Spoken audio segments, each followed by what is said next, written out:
தூத்துக்குடி மத்திய மாவட்டம் பொருளாளராக 2 ஆண்டுகள் பணியாற்றிய அஜிதா மற்றும் அகிலனுக்கு பொறுப்பு வழங்காமல் சாமுவேல் என்பவருக்கு பொதுச் செயலாளர் ஆனந்த் பொறுப்பு வழங்குவதாக குற்றச்சாட்டு எழுந்த நிலையில் காலை முதலே அஜிதா மற்றும் அவர் ஆதரவாளர்கள் கட்சியின் தலைமை அலுவலகத்திற்கு முன் குவிந்தனர். அவர்களை அனுமதிக்காமல் பேரிகார்டுகளை அமைத்து தடுத்து நிறுத்தப்பட்டனர். தற்போது தலைமை அலுவலகத்துக்கு வந்த கட்சியின் தலைவர் விஜயின் வாகனத்தை அஜிதா மற்றும் அவரது ஆதரவாளர்கள் காரின் முன் நின்று தடுத்தனர். பின்னர் பாதுகாப்பில் இருந்த பவுன்சர்கள் அவர்களை தடுத்தனர். அதனால் பரபரப்பு ஏற்பட்டது.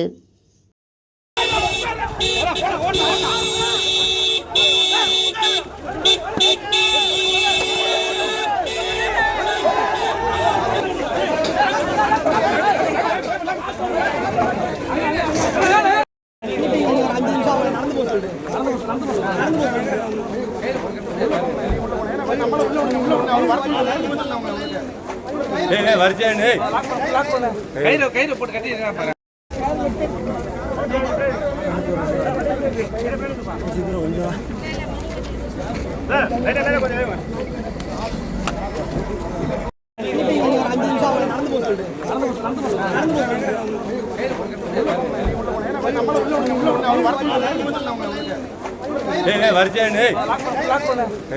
போட்டு கட்டி